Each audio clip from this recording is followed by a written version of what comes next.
मेरा ये मानना है कि अभी हमारे उद्योग मंत्री ट्रकर्स के साथ बात कर रहे हैं और हम एक या दो दिन में इस विवाद को सुलझा लेंगे। चाहे इसमें कहीं ना कहीं हमें कोई ना कोई कदम तो उठाना ही पड़ेगा। सीधे सीधे रूप में सरकारों की जो मिली भगत रही है इन कंपनियों के साथ, हम शुरू से कहते रहे CITU की ओर से।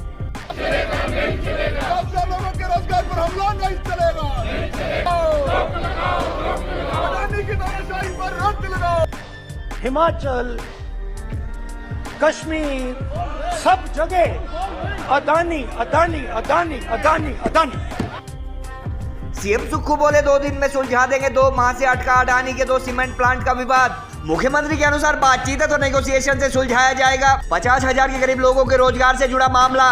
सुखविंदर सुक्खू के सीएम बनने के महज 2 दिन बाद अडानी ग्रुप ने ACC व अंबुजा सीमेंट प्लांट पर कर दी थी तालाबंदी।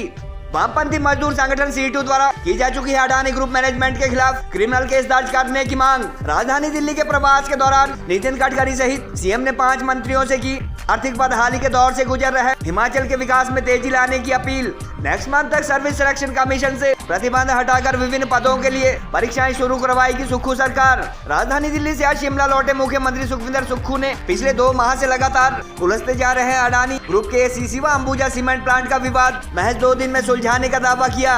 मुख्यमंत्री ने एक बार फिर दोनों पक्षों से बातचीत अथवा नेगोशिएशन से मामला सुलझाने की बात दोहराई और माल भाड़ा बढ़ाने पर अड़े सूबे के ट्रक ऑपरेटर के हितों को देखते हुए फिर से सीमेंट फैक्ट्री चालू करवाने की बात कही। पत्रकारों द्वारा पूछे जाने पर सीएम ने जरूरत पड़ने पर सख्ती की बात भी कही। हालांकि इससे पूर्व चीफ सेक्रेटरी व इंडस्ट्रीज मिनिस्टर सहित कई अधिकारियों को इस विवाद को सुलझाने के निर्देश दे चुके मुख्यमंत्री अब तक 50,000 के करीब लोगों के रोजगार से जुड़े बरमाणा व दाड़ला घाट में मौजूद सीमेंट प्लांट के ताले खुलवाने में नाकाम रहे हैं। गौरतलब है कि गत 11 दिसंबर को सुखविंदर सुक्खू द्वारा शपथ ग्रहण किए जाने के महज 2 दिन बाद ट्रक ऑपरेटर यूनियन की हड़ताल व घाटे की बात कहकर दुनिया के बड़े उद्योगपतियों में शामिल अडानी ग्रुप ने अपने सीमेंट प्लांट पर ताले लगाए थे और विपक्षी दल व भाजपा नेता अब तक इस मामले को सुलझाने में नाकाम रहने के लिए कांग्रेस की सरकार को जमकर कोस रहे हैं। सीमेंट फैक्ट्रीज के लॉकडाउन के बाद से कई बार प्रदर्शन कर चुके मजदूर संगठन CITU के प्रदेश अध्यक्ष कॉमरेड विजेंद्र मेहरा व पूर्व CPIM विधायक राकेश सिंघा भी सुक्खू सरकार को जल्द 50,000 के करीब मजदूर, ट्रक ऑपरेटर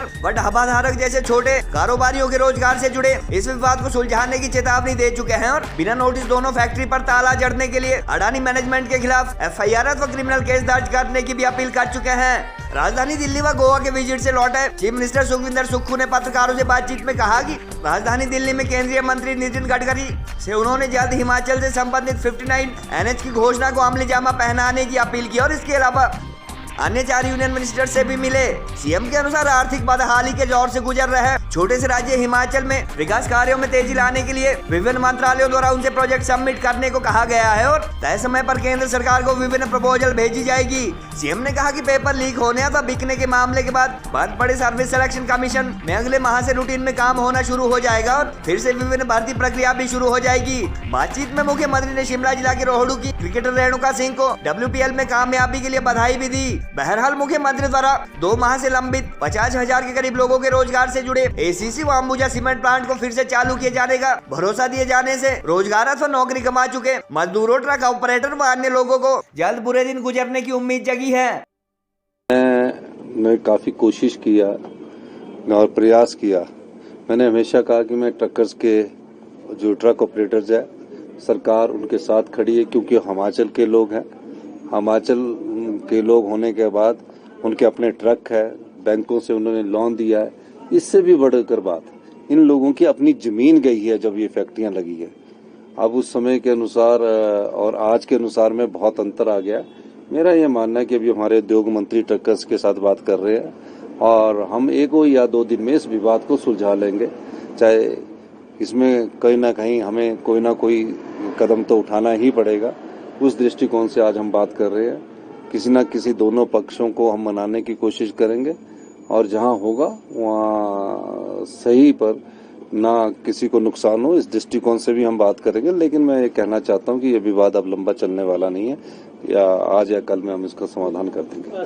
बिल्कुल सख्त कार्रवाई की जाएगी, कि सबके खिलाफ सख्त कार्रवाई की जाएगी। दिल्ली में मैं तकरीबन 4 से 5 केंद्रीय मंत्री को मिला, जिसमें नितिन गडकरी जी से मुलाकात हुई और हिमाचल प्रदेश के जो 59 नेशनल हाईवे उन्होंने घोषित किए थे उस संदर्भ में चर्चा हुई और शिमला मोटोर को कई जगह 2 लेन करने की बात की गई है। हमने कहा कि एक बार ही में ही 4 लेन होना चाहिए जो शिमला से है, क्योंकि डीकंजेशन होना बहुत जरूरी है। उस बारे में चर्चा हुई। फिर पावर मिनिस्ट्रीज के आर.के. सिंह जी से मिला, उस बारे में चर्चा हुई और कहा कि जो पिछली सरकार के समय जो एग्रीमेंट हुए थे, जिनमें भी काम शुरू हुआ, जिसमें प्रदेश का शेयर 12% से घटाकर, चाहे वो SJVN के साथ था, 6% कर दिया गया है और हमारा पावर में शेयर अधिक होना चाहिए, उस दृष्टिकोण से बातचीत हुई और टूरिज्म मिनिस्टर से बात हुई। हमारे जो एजुकेशन मिनिस्टर है उनसे बात हुई। हमारे एनिमल हस्बेंड्री के मिनिस्टर है उनसे बात हुई। सभी से बात हुई और उन्होंने कहा कि आप योजनाएं लाएं, योजनाओं पर गौर किया जाएगा। और हमने कहा कि हिमाचल प्रदेश एक छोटा सा राज्य है, आर्थिक बदहाली के दौर से गुजर रहा है।